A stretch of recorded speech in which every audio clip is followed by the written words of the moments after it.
Blacks in Technology. Blacks in Technology. Blacks in Technology. Blacks in Technology. Blacks in Technology. Blacks in Technology. Welcome, everyone, to another exciting Blacks in Technology audio podcast. This is episode number 8, and today we have one of the members of our site on the show. His name is Aaron. I don't want to mispronounce your last name, Aaron. Is it Kali? Yes, Kelly Coway. Okay, Kali. Great. So we want to welcome Aaron to the show. Thanks for participating in this podcast today, Aaron. We appreciate you coming on, and let's jump right into it. So how's it going today, Aaron? Oh, pretty well, thank you. I was working on this the map that I was for Times Square, so it's a pretty cool thing. Okay. Yeah, we actually want to get into that here in a bit. Let's get a little background information on you. You are originally from Africa, is that right? Yes. Okay, what part of Africa? I'm from Tanzania. Tanzania. Okay. Yeah. It's and now I grew up in Botswana, so I've lived in several countries. Okay. So I was born in Tanzania, and then I grew up in Botswana, and I went to school in Zimbabwe. Great. How long have you been in the United States? I've been here since 2001. Okay. So about been here a number of years. Yeah. So you currently reside in New York? Yes. I was living in Long Island here, New York, and now I'm in Jersey. Close. Oh, now you're in Jersey? Yeah, now I'm in Jersey. Okay, great. How cold is it up there right now? Oh, it's not as bad, but it's at least we're not getting a lot of snow, but it's pretty good. Really, great. Yeah. Can you tell us a little bit about your education background? Like, did you go to college? What did you, if you did, what did you study in college? I went through, after high school, I was in Tanzania, in Botswana. Then I went to school in Zimbabwe. And then after that, when I came here, actually, what brought me here was the scores. After high school, I went to study. I went to work in an internet cafe, in Ronnie. That's where I was living in Botswana. Okay. And the lady over there, she was my boss. Since I used to spend a lot of time on the computer, and so one day, one of the customers, wanted to invite me to to one of this online internet MLM, multi-level marketing. Yeah. Yeah. So my boss said, why, if you're interested in marketing, why don't you actually just study internet marketing itself rather than MLM? So she bought me a course, from the Internet Marketing Center. It's here. It's based in New York. It's a self-guided course. Okay. And so that's what I used. Yeah, because soon after that I came over to the United States. So that's what I used to study, internet marketing. So no, I didn't go to any official college like you can see on my profile. It's just that self-guided course from the Internet Marketing Center. Yeah.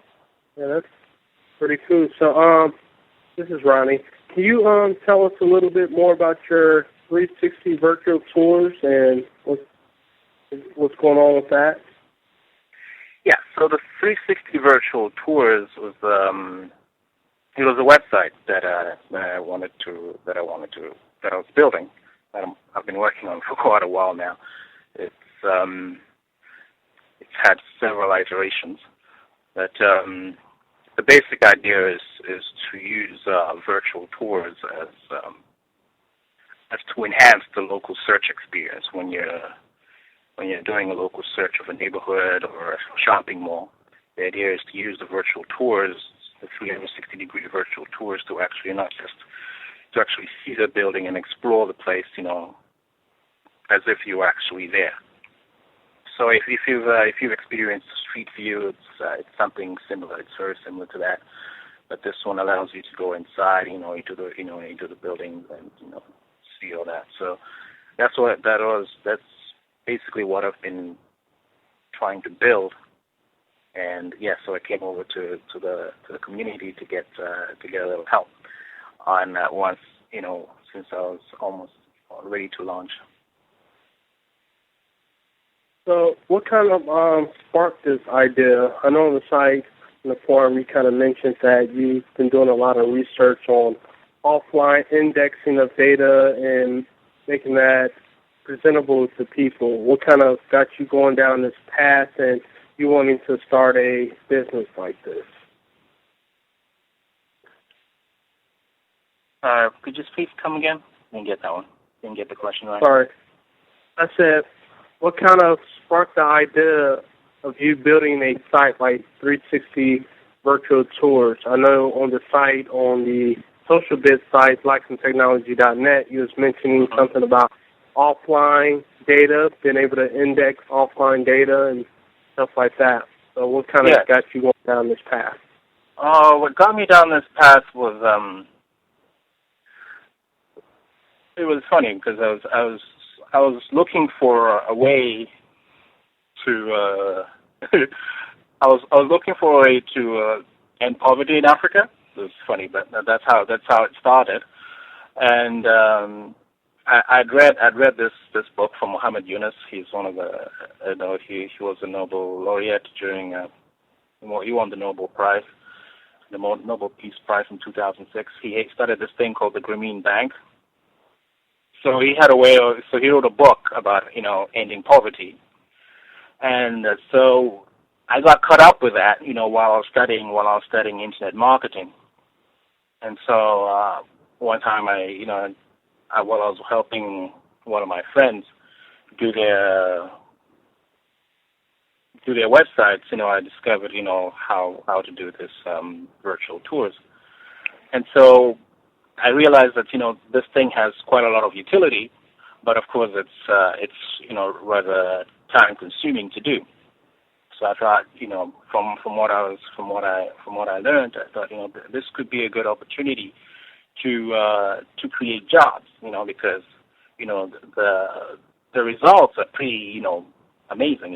It's really interesting when you can actually explore a building as though you were there, and then once I started, going deeper and deeper into it, I began to actually notice how local search was getting a lot of traction. A lot of the big internet companies were getting into local search, and I realized that this is really a big opportunity that something that I would like to explore and use to to end poverty in one way or the other, alleviate poverty in Africa.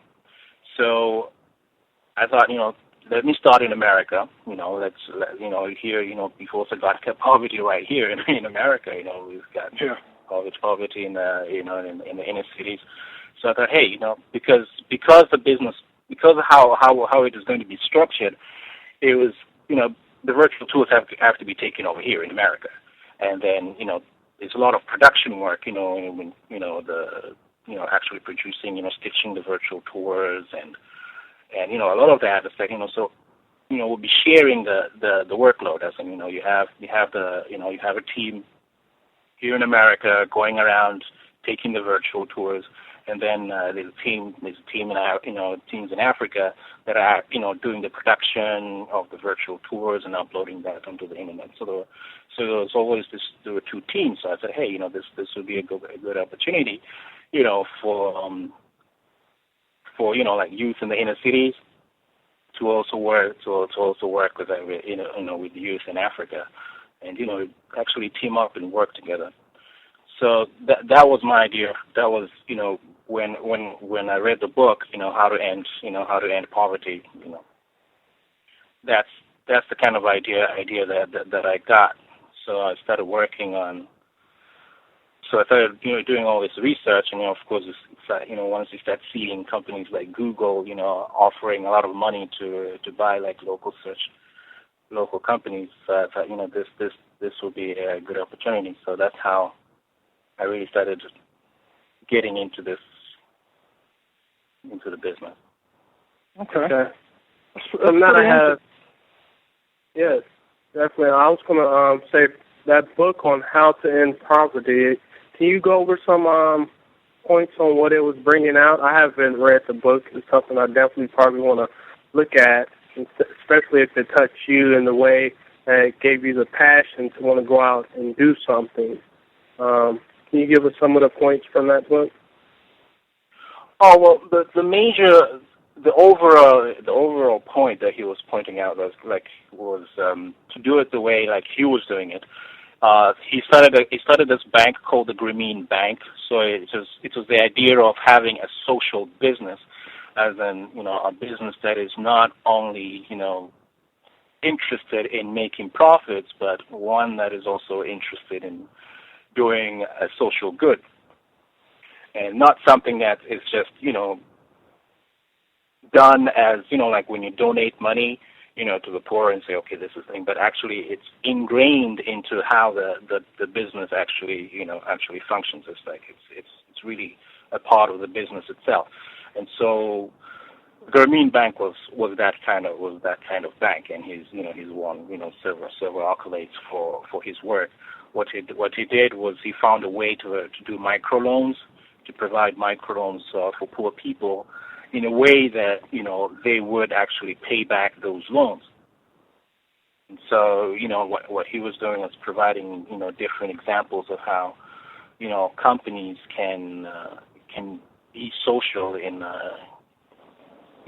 doing business in order to not just make money but also do good in the world. So it was basically the overarching argument was let's find a way of making both the profits but also using that to make a difference in the world. So that was Muhammad Yunus's basic argument on how to start a social business. There are a lot of details that I read it quite a long time ago that I missed. That was the main point that I got out of the book. It's pretty cool. So that same structure that you found that he was using is how you want to run the 360 Virtual Tours company, right? Yes, it was basically it's a social business. The idea was to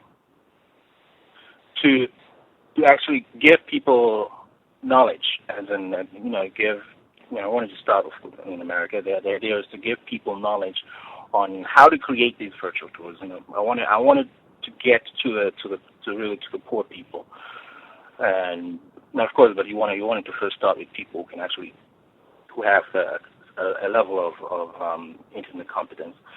So the idea was to use that to get people to learn how to provide the service, because I knew this is a valuable service, because it's no longer it's not just the virtual, producing the virtual tours themselves. As you can see on the website, it's supposed to search and explore. So it's, I thought it would be a lot more than just exploring the virtual tours, but of course, finding out information about, the neighborhood or the shopping mall that, we'll be servicing. So the idea was to have that as in to get people to share that information, openly. That's why I came over to the Blacks in Technology community, so that once I polish everything up, I start posting the tutorials on how to create the virtual tours, how to update, all the different, how to collect, the different information, like whether it's product information from the neighborhood, because the basic idea was how are you going to help local businesses in a way that, get their information on the internet without disrupting their day-to-day, activities, as in how do you get, a lot of the approach so far about helping local businesses has been about trying to get them, like you build an app or you build a solution online, and then the local business owner, is supposed to come to the website and then, put in the information about their business onto the website. Yeah, but that approach has not worked so well because, local businesses don't really need a website in order to operate, while online businesses need to have a website, of course, if you're an internet business, you need to have a website. But if you're a local business, you do not need that website, in order to, conduct your business. And so a lot of businesses, have not had, felt that they needed to, go out of their way to, set up a website. The stats have been, like 61%, of businesses, of small businesses don't, have a website, if you look through the yellow pages, So the idea was to help them, and when Google was, even when Google was talking about, how when they were trying to acquire Groupon, they said, local businesses are very busy. They acknowledge that. How do you do it in such a way that, you don't interrupt their lives. You just, because they have both their physical business to work on, and telling them to also think about the online presence was too much for them. An internet business only has to focus, the team only has to focus on the website itself. But the local business owner has to worry about, serving their own physical customers and then having to work on a website, which is a different skill set. So the idea was like, okay, why don't we go out and do this manually? Let's help these local businesses by going out there, collecting the information, what's in your store and everything, and the virtual tour of the place, and just put everything online for them without them having to even know how to use a computer. That was the basic concept of what we're doing. Basically giving them an internet presence without them really even knowing that they have an internet presence. Yes. Without even them having, the idea was it's a complete solution, as in, like right now when you have, you as a local business, you have to set up a website, and then you have to make sure that it's optimized, so that people can actually find that information that you put on a website, and then you have to keep it updated, and then it becomes too much for a local business owner who has to also focus on serving their customers offline. And then he said, this is an opportunity that we can really help these local businesses. How about we do this?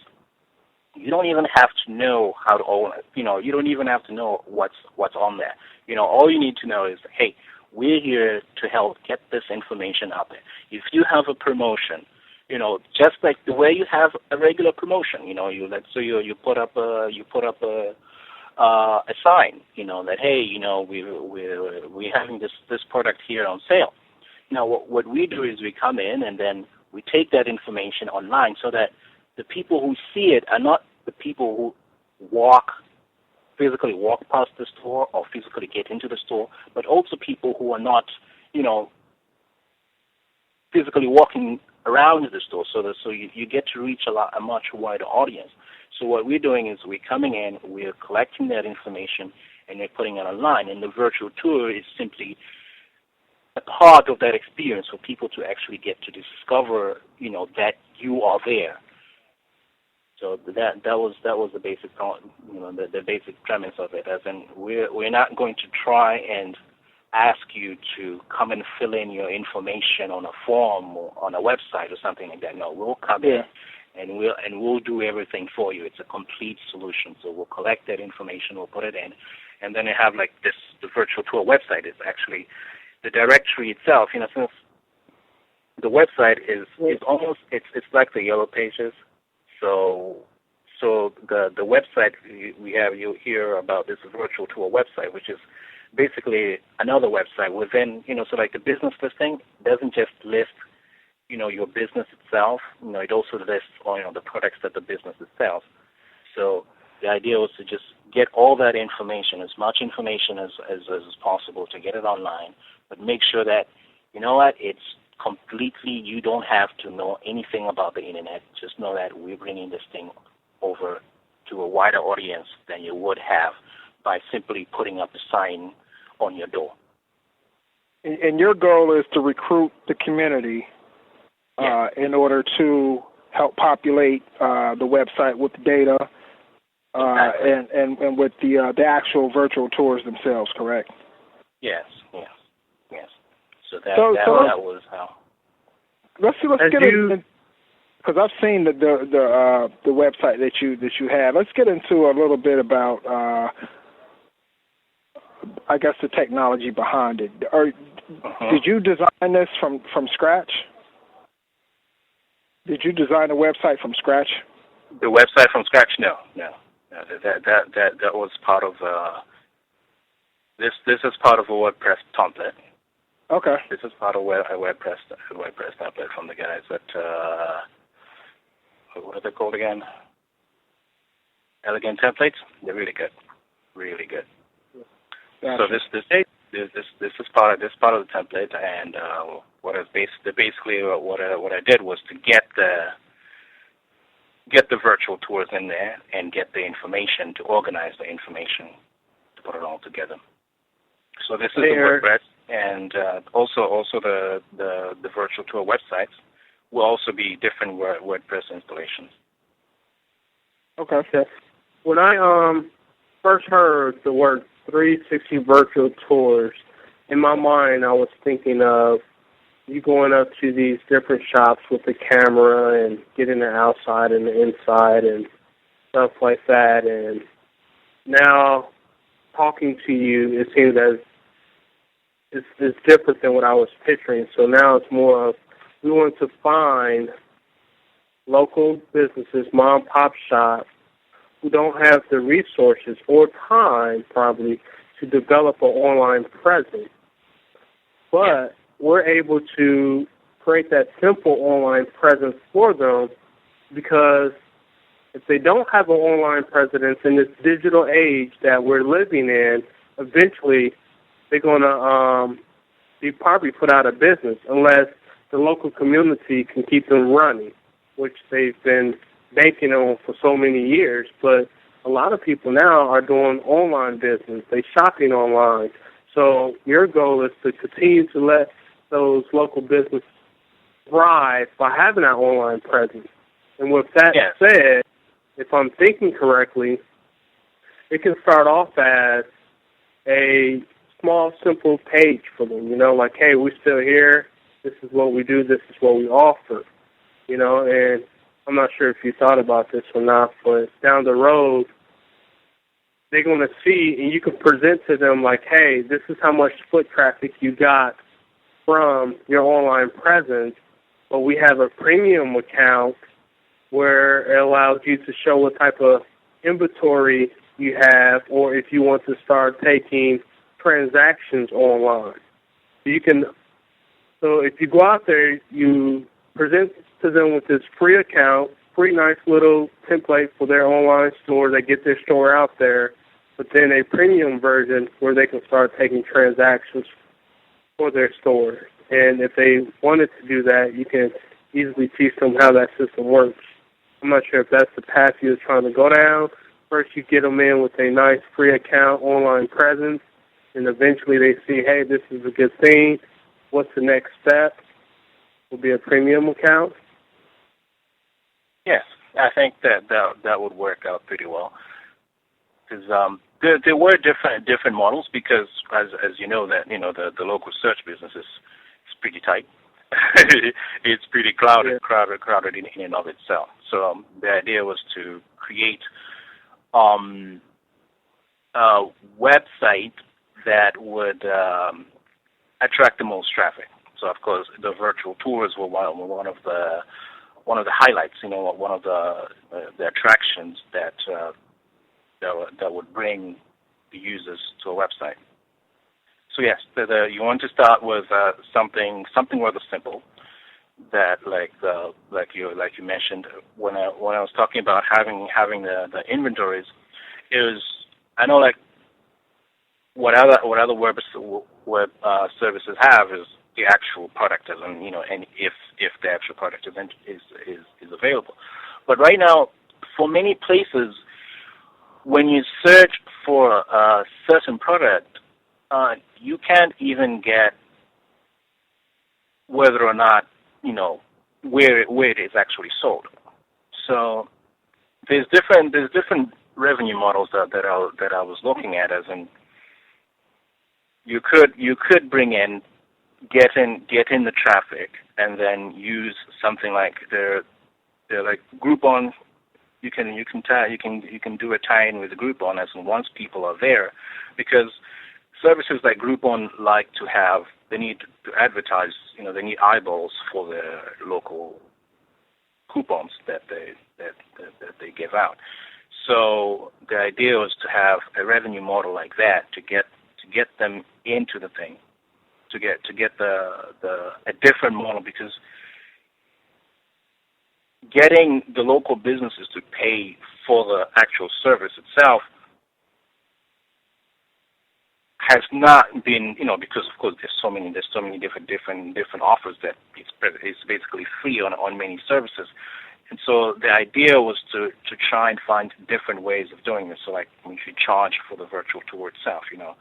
If they see that, wow, once people see the virtual tour, I'm actually getting more traffic because of the virtual tour. And so, you have the customer say, hey, we would like to get that virtual tour of our store. So you charge for that, rather than to say, well, we're going to charge for the actual business listing. So that one will just be free.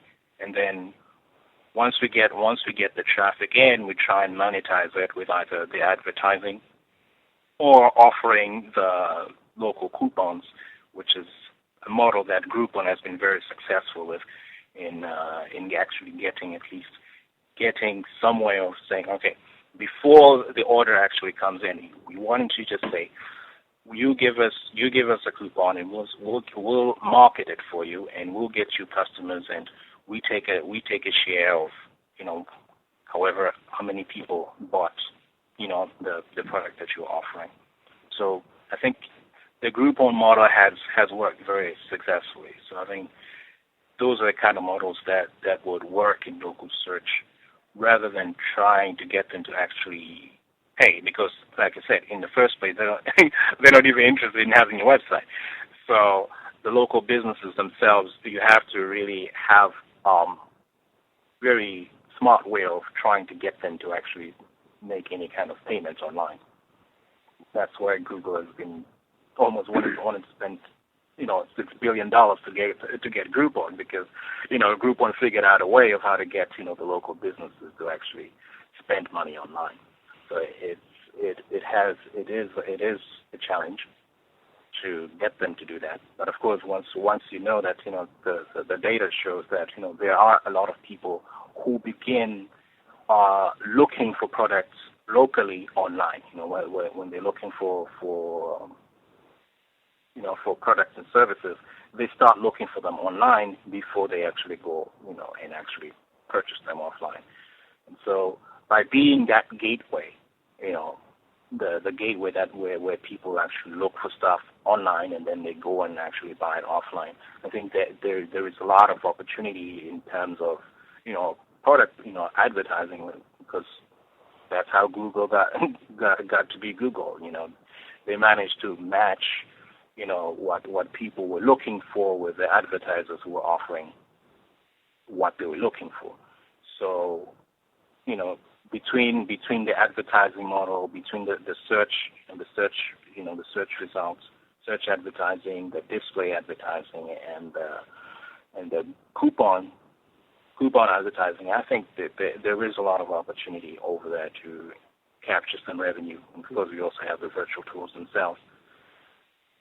And that sounds very interesting. And without giving away all your secret sauce on the business and all that, what are you offering? Because you kind of, actually, there's a lot of business to be made there. There's a lot of data to collect. There's a lot of business. So multiple people probably can get into this realm of work and there still be enough to go around. So my question to you is, especially the local information is a lot. I mean, we look at it and think that there is a lot of offline information that just isn't online. That is the basic fact of it. There's a lot of offline information that needs to get online. So it sounds like you're trying to build this framework, like you mentioned earlier. You want to build this framework where you can partner up or have people out in different areas, different communities, and right now you're reaching out to the blacksintechnology.net community because you want to help the African American community to be successful, and you have this great idea. So you have this framework, and now you want to partner up with people to assist with collecting this data. So in turn, when, say, for instance, me, hey, Eric, I want to help with this project. I want to collect this data. I'm going to hit all the local stores in the tri-state in my area and start to upload to your framework, upload this data and virtual tours.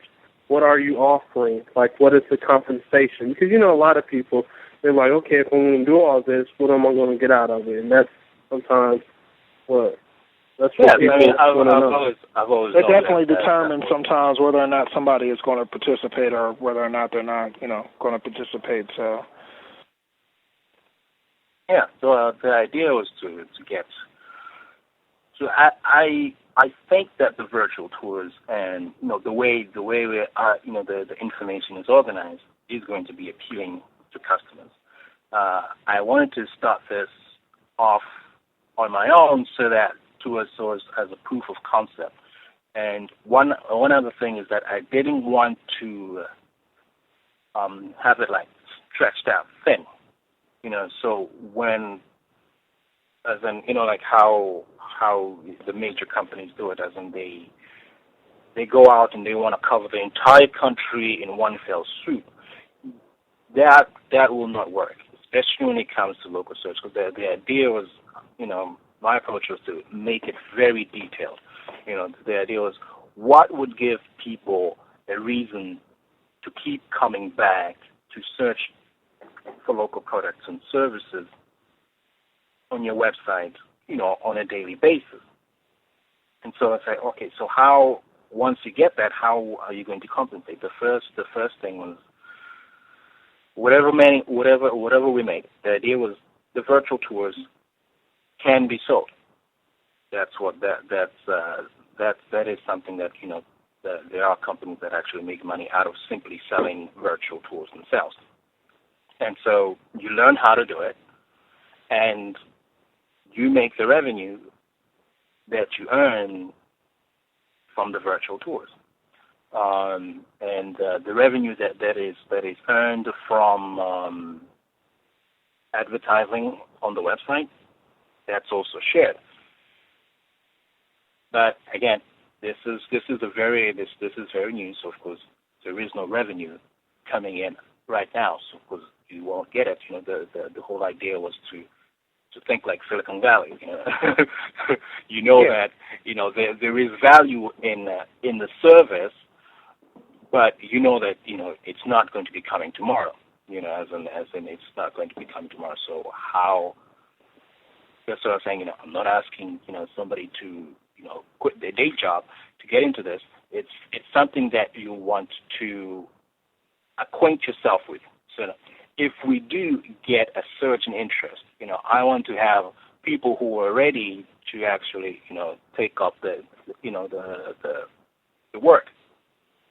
So that's why I wanted to put up the tutorials and information so that people, even if you're not really helping, you're actually at least learning how to do it, so that when if and when the time comes to actually bring in, when the customers start rolling in, you have people who say, hey, I was doing this, during my spare time. I learned how to, stitch the virtual tours, and I learned how to upload, the information onto the website and everything. That makes it a lot easier to say, okay, so now we've got these people who are ready and capable of actually doing the work. And that's what I wanted to start with. Let's just start like Times Square, which is a very small area, but it's very congested. Once we get an interest, once we get a reputation, and we see how to monetize everything. But the idea was, let's get acquainted. Let's just work. I think it's an interesting project. So spend your spare time. If you think that this is a project that has a lot of potential, you give it your free time to learn, how to produce virtual tours, how to, just how the business works, so that if the opportunity comes that, okay, we're now making revenue, you are ready to come in and say, hey, look, I know how to do all this, so can I come on board? Which I'm happy that we were able to get you on here on the podcast tonight to explain that, because when you first made the initial posting on the website, and it may be just me, I have a hard time conceptualizing things in words. I was never like a word problem type person when it came to anything, so sometimes it takes explaining to some people for them to be able to visualize a person's idea. So I'm happy that you were able to come on here tonight and actually explain it, because now that I'm hearing it sounds like an excellent idea, because you see all the time, like for instance, anytime that I go into or I take a trip out of town and you stay in a hotel, one of the first things you ask the hotel, the front desk clerk, is where are all the places to go? Where do you go to eat at? Or give me some places to shop. And then they'll show you like a place where they have all their brochures for places to eat, places to shop, and things like that. The concierge service, yeah. Exactly. And this could basically replace that in a sense, if it gains enough traction. Yes. You actually brought out a good point there, Greg. Real quick, I was going to say one thing, then I'll touch on your point that you just brought out, Greg. Aaron, so what you're saying, phase one is after you build this framework and you test out the theory, you're going to have this process that you're going to present to the community and people who want to be involved, and they can sign up. Like, I can be an agent, and anything that I upload to the site, say, for instance, I went out and I mapped out the whole city of Cincinnati. I started where I lived and just kept working my way out, and it's based on my own time that I want to put into it is what I'm going to get out of it.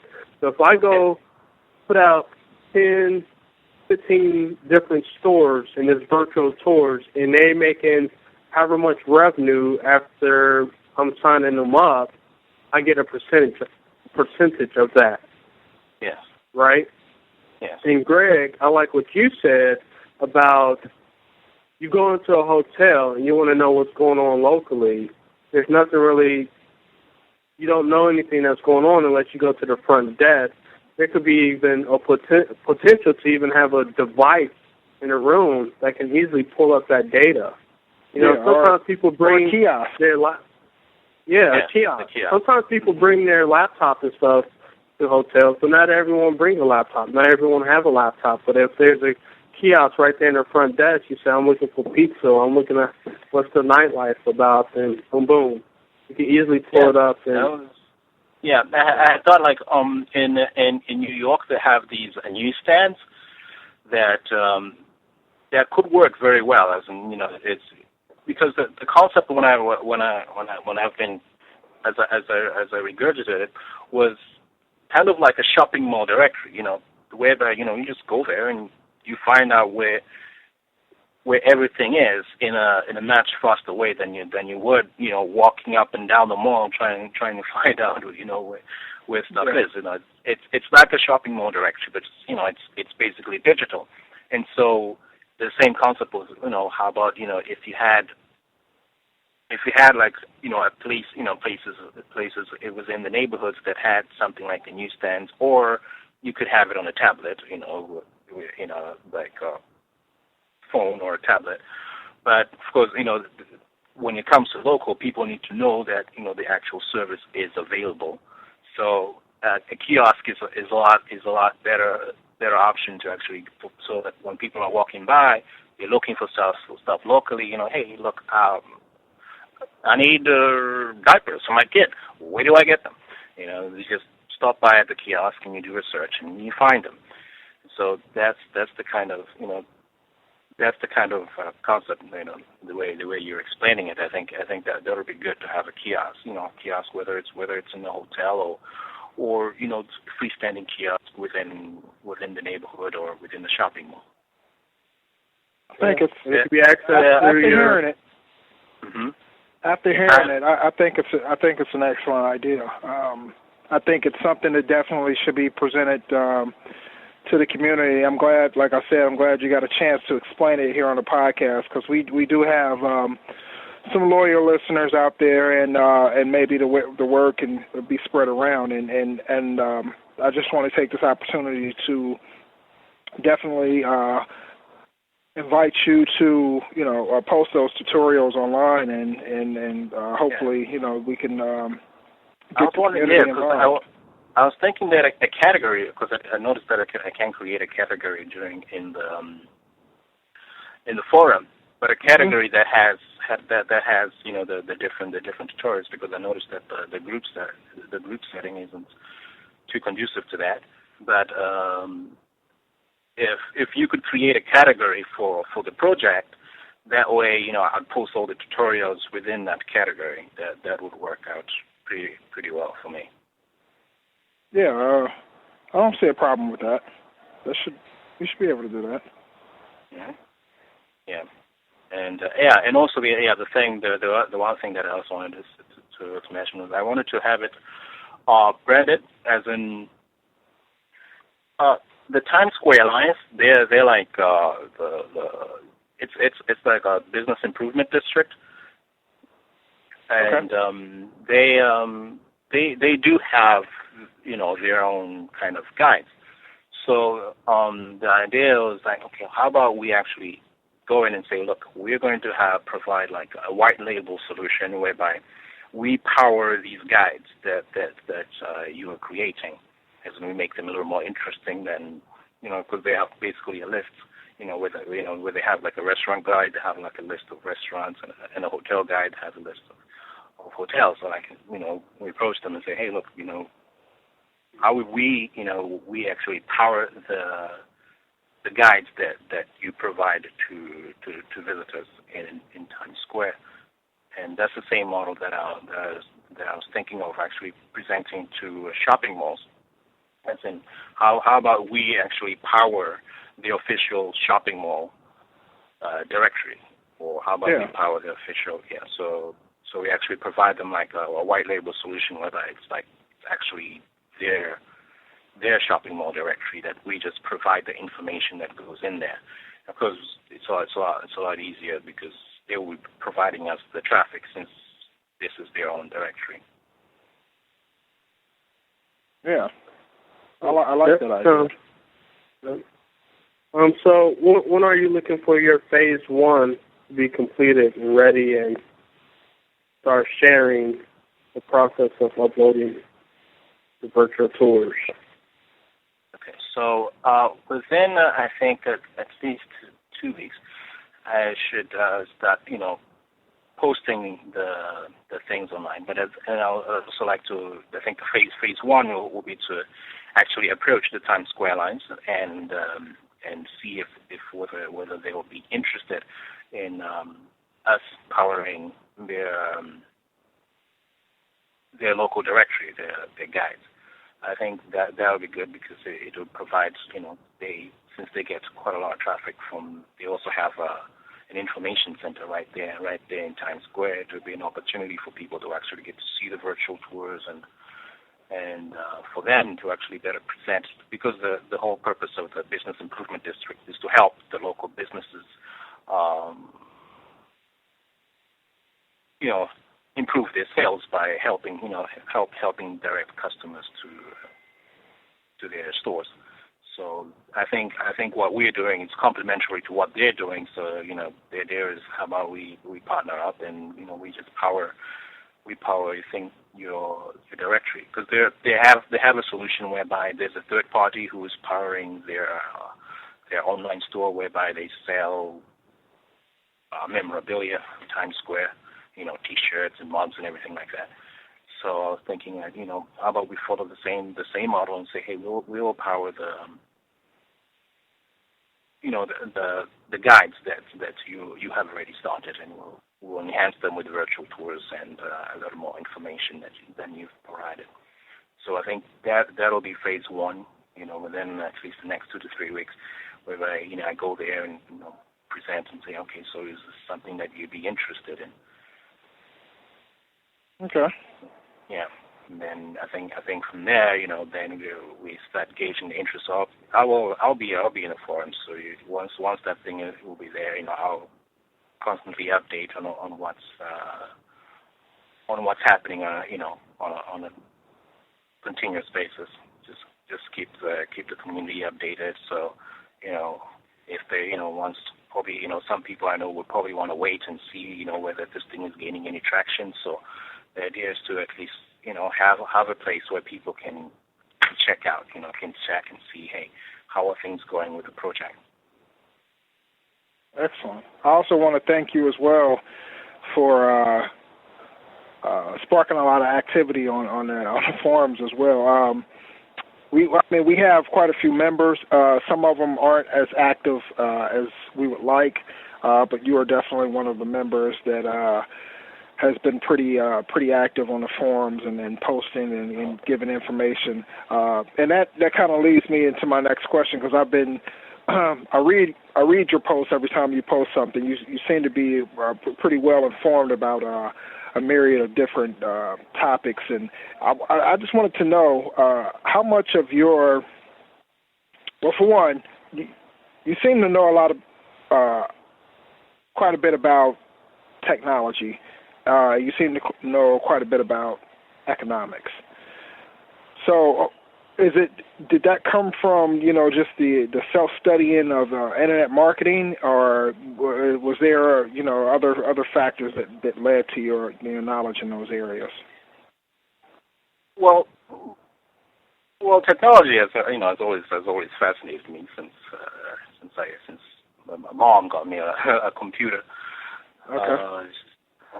But I think the idea was, of course, like I posted one of them, that very interesting question on the source of wealth, because after I read, how to end poverty, I was thinking, well, so that's how I actually met in Professor Yunus's book. Since I was reading, several books in economics, I was trying to find out in search of the source of wealth. I wanted to find out, well, because a lot of things that it didn't make sense to me, because I was figuring out, okay, how do I help Africa if I did want to do that, and so I started reading several books on economics, and that's basically where it primarily came from, because I really wanted to find out how does capitalism actually work? How do people make money? And of course there were those, like when I was saying, like the post on the source of wealth, how, some things just didn't make sense, like how there's someone who is not as educated, why do they make more money? And, even if you have two people who are both well educated, why does one make so much more money than the other? It just didn't make sense. And I know Bill Gates was smart, but I just didn't think he was that smart to have so, to be worth so many, it's just like, okay, smart person, you think like, okay, he's a guy, a person who's gotten a doctorate. But, when you have so much more money, like, okay, are you that many times smarter than a guy with a doctorate degree? I was like, yeah. It just didn't make sense. So I wanted to find out, so how, what's the objective? How is money made in this whole system, this whole game I call capitalism? how is the money made? So I really want to read several books, even several in business. And like some of my favorite, The World is Flat. Those are some of the books that explains globalism and everything. So those are that's how I got around to actually figuring out okay, so if I was also wanting to see how feasible it is, by discovering what causes people to become so rich, then I was able to at least think that it's actually feasible, to end poverty in Africa. But once you understand, how the whole thing, how the economy works, how companies make money, how people become so rich, that's how I basically got it, by reading several books. I used to read every day. I used to read several books. Actually, I used to listen to them. So I recommend audible.com. Read them. Audible.com. I'll have to check that out. Yeah. Like you said, you don't like to actually read the physical, the physical text. Yeah, if you just have audible.com, you just get to listen to the books. It's a lot easier, so you can do it, in your free time while you're doing something else. So you definitely check that out. Yeah. Yeah. I'm reading a pretty cool book called Freakonomics. Oh yeah. It's pretty interesting. Yeah. But like you said, it's all about the information and data that we are exposed to, and even more nowadays, we're exposed to so much. We have so much access to the same knowledge that a lot of big companies and rich people had that we didn't have access to. Now it's about us getting to that information and using it. Just having it and reading about it. It's going to be about how we execute on the knowledge that we gain. And you have people like Bill Gates and stuff. Once they found that process to make money, he came out with Windows. He had no one to compete with. No one had the same operating system like he did at that time, and he tried to find a way to protect himself, like most software companies. They hide behind licenses and patents and stuff, and that's why they despise open source technology, because like Bill Gates, when he was younger, he said, how can you ever make money on open source technology? It took some time, and now people are making money. They do it as a service, because most big companies, they want that sense of security, so they're willing to install an app for free, but they want to pay for that support and service. And that's how the open source community really started making money. So Bill Gates and them, they found a way to be unique, have something someone else don't have, or it's not easily built. It's not easy just to build a operating system from scratch. Yeah. You have a few. You have Unix, Linux, Windows, and a few more, It's not like we're about to spend the next 10 years trying to build another operating system. Yeah. So they're safe in that spot. So if you could continue to find things that's unique, but also a way to protect it through licenses and patents, you're pretty much set. If not, Facebook, but they're different, because I do agree. Sometimes you need patents, and but sometimes it's really about sometimes just hard work, because when you think about it, a lot of it is when you think about education and how it helps you make more money. It's basically the person who decided to spend a lot of time on the books, instead of doing something else. And so that one thing isn't in itself almost serves the same purpose as a patent. The whole idea is to the whole idea of the patent is to to make sure that people don't copy you, as to have a minimum amount of competitors, which is when I was looking for the source of wealth, that's what I discovered. The idea is to provide the source of wealth is really to provide a product or service that's of value, but one that has the least number of competitors. So the idea was, okay, so what kind of things can you do to reduce your competitors? That's the whole concept of especially if you look at the economics of it, the whole idea is to how can you think of products or a service to provide that has the least number of competitors? That's where if you look at all the wealth that's being created, it's mainly created by people who are providing either a product or a service that few other people are doing. And I've always felt that this is not clearly communicated in school, in that the basic concept is that greater education would lead to greater pay. Yes, but of course it's not the education itself that leads to the higher pay. It's that when you go higher and higher the educational ladder, fewer and fewer people are joining you in going higher and higher. And so because there are less of people, going up that ladder, the value of what you're providing increases, so that you can ask a higher price because you're not competing with a lot of people. And so once you understand the concept of that, okay, so the goal is to do something that few other people are doing. So I've talked about a lot of the on the site, on your site, on the forum. I've talked about the features. Sometimes, like, since these are we're talking to the blacks in technology community. Think about the software when you're looking at the user rating of software, whether it's in app stores.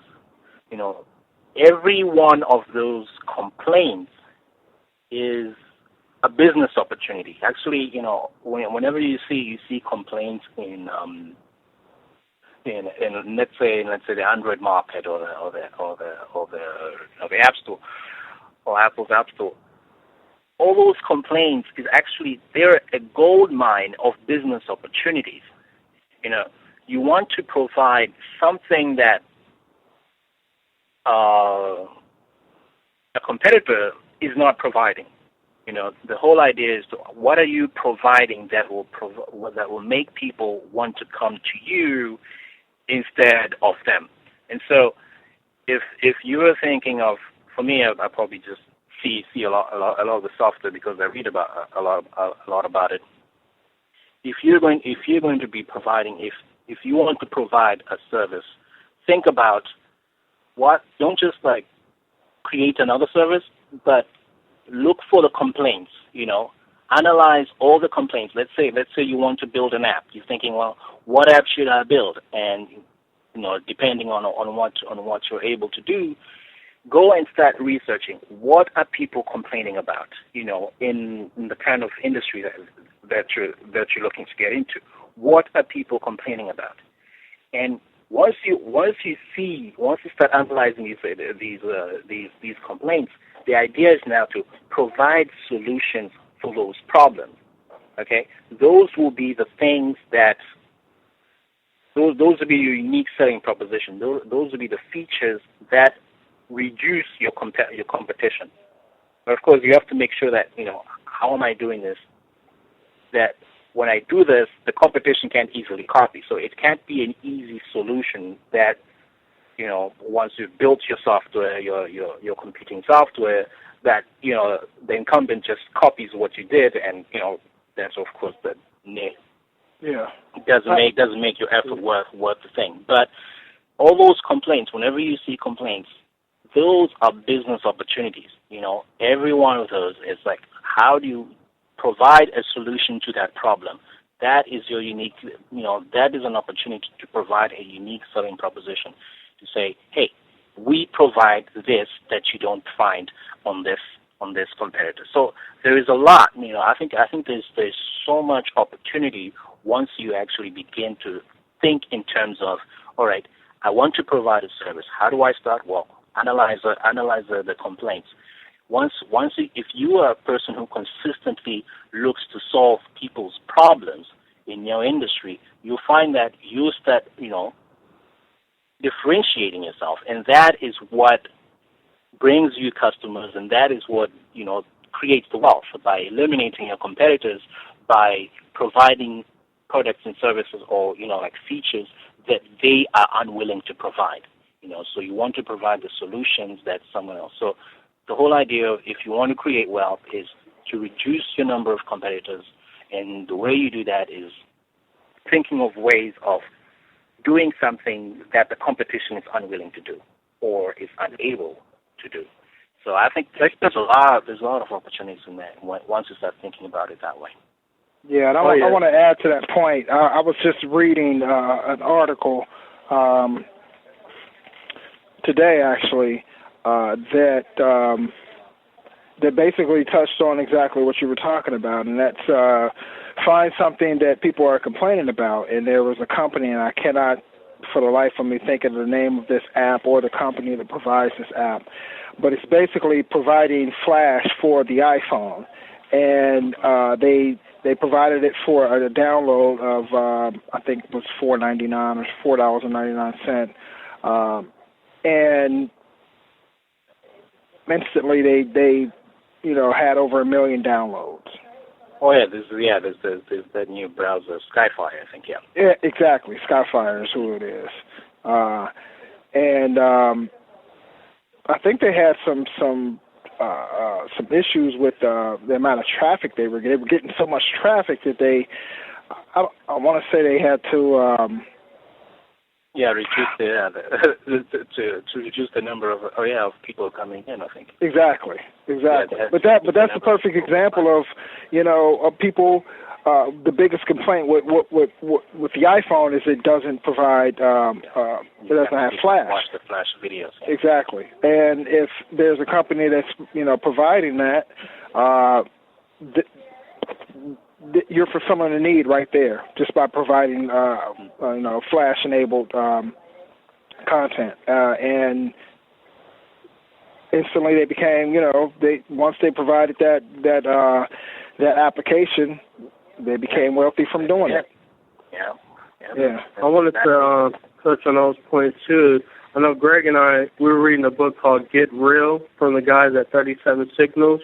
I finished that, and I'm also reading their second book called Rework, and they have a lot of good information on the process of developing applications and stuff. And I like how you talk about go out there and just search what people are complaining about. Those are plenty of opportunities. And the guys at 37 Signals approach is they know that they have customers that complain that they're missing features and stuff, but that's actually their goal. So I think first you want to define as yourself, what do you think wealth is, or how wealthy do you want to be? And if you're not trying to take over the market and you're fine with a few $1 million making a year, that can be very easy to do without having everybody buying your app. You just find the unique features that you want to develop, and you develop it very well, and you put that out in the market, and you're going to have some people that are going to purchase that from you, but their whole concept is not to try to cater everyone's needs, because then the apps become very complex and hard to change and add new features that really matter. Photoshop. Yeah.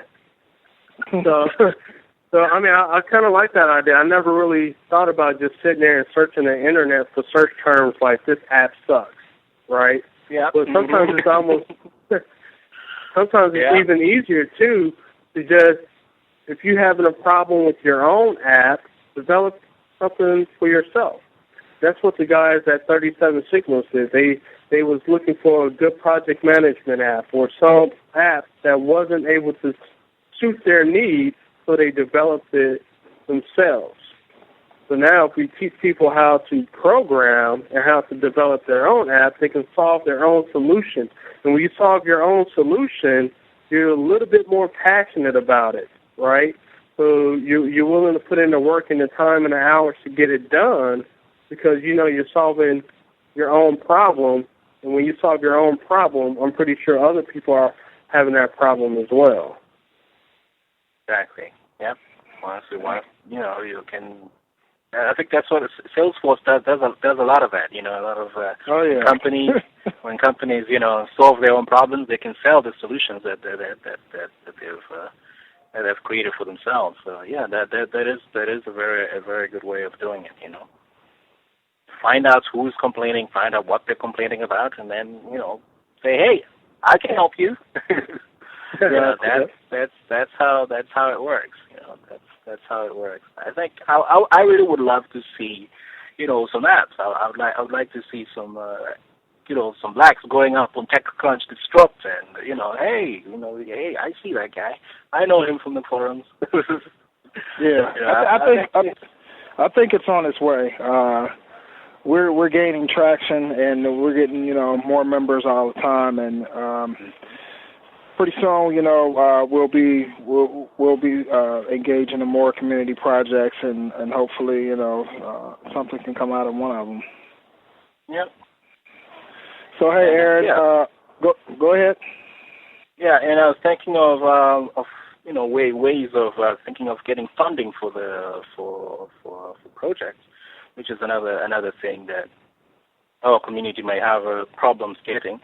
You know, how do you creating an incubator? You know, how do you help someone, you know, get around to starting an app? You know, yeah.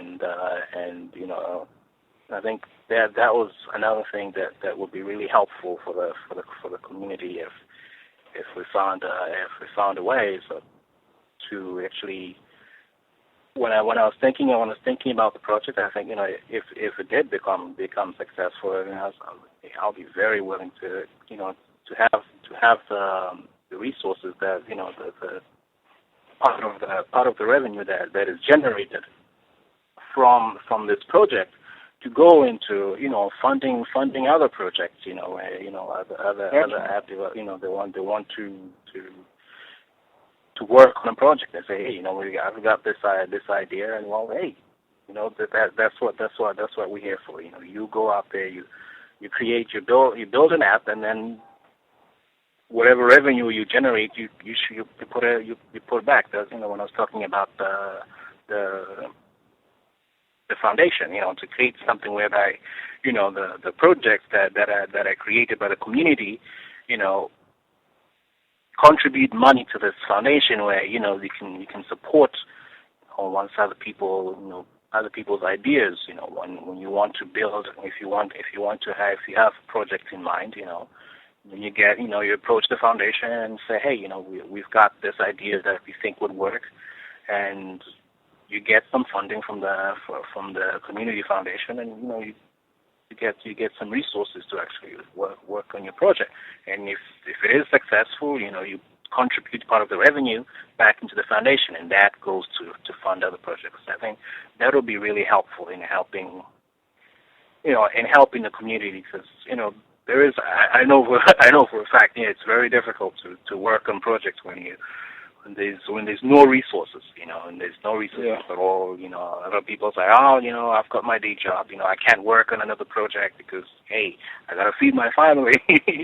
You know, so, you know, if there are resources out there to help them, that would be very good.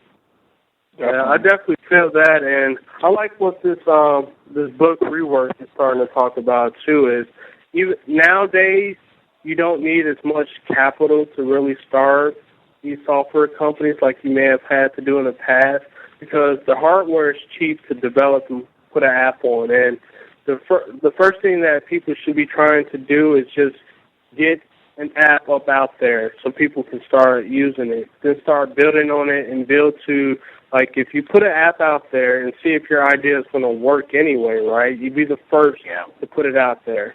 Then if it starts to work and you need to grow, then you just have to build it to grow. Well, first put it out there too. Yeah, you start refining it, and that's the thing. And I like their whole concept of when they start their whole team, they start a team of three people. They have a hardcore developer in the language that they chose to develop the app. Then they find a UI designer, someone who's good at designing the web page, the wireframes and stuff. Then they have a person who can go in between, who can do design and developing. And they've been very successful with just starting these teams with three people. And once they get their idea and their concept out there, and if the web application takes off, then that's when they deal with those problems. And I like your whole idea of pretty much putting the money in the cookie jar and helping other projects that really need the money. If we take a look at the project, someone presents to us a project that they want to do, we're like, hey, well, I think you can get started like this, and maybe you don't need $20,000, $30,000. You can probably get away with only using $5,000. You know, a way to take our knowledge and experience and help other people be successful. You know, because that's the first thing. And the first thing, everyone feels that they have to quit their job to do anything. I mean, you talk to so many people, like, you had this idea, why didn't you work on it? Oh, man, because I work full-time, I have a family, I have this and that. Just spend 30 minutes a night on it. Just start on it, right? 30 minutes, 15 minutes, however much time, just make some progress. And eventually it will take off, right? If that's your desire and your passion to do it. I think sometimes you just got to help people think differently than the way they think, you know, and help people not be fearful of taking that chance or that risk. Yeah, that is always the fear that a lot of people have, and that, you know, prevents people from doing what they're really, you know, capable of doing, but, you know, they fear that, oh, well, they fail, it may do this, it may do that. Just give it your spare time, you know. Give it your spare time and see how far it goes, rather than not doing it. And of course, having a way to connect people to help them, you know. So where do I find? So let's say there's a new person wanting to develop an app. Also, well, where do I find these other people who have a UI experience, and, you know, how do I get them to help me? You know, these are all the different questions that a new person who has an idea, because normally ideas for solutions would come from someone who probably doesn't have a background in technology. You know, like, let's say, you know, you're working for a hotel, and they just have something inefficient, you know, some inefficiencies over there, and you can identify those inefficiencies. But, you know, a person who's working in technology probably does not have any experience working in a hotel. And so you need someone who comes from the hotel industry and says, you know what, you know, this is a problem that, you know, that needs to be solved. You know, do you have the expertise to help solve it? So you have that person who's coming from, you know, whatever industry that they're coming from, and they define, you know, a problem that, you know, they would like to see fixed, and then, you know, they work with with developers, like the team that actually says, okay, so, you know, this is what we can do to solve that kind of problem. These are technological things that would need to be done. So, I think that there has to be a kind of forum, a way for all these people with the different skill sets to come in and say, okay, so this is what we're going to be doing. Yeah, and that's where I like the idea of keeping it within the community, building a foundation of solidarity within the community, and so that projects and things like that can grow in the future.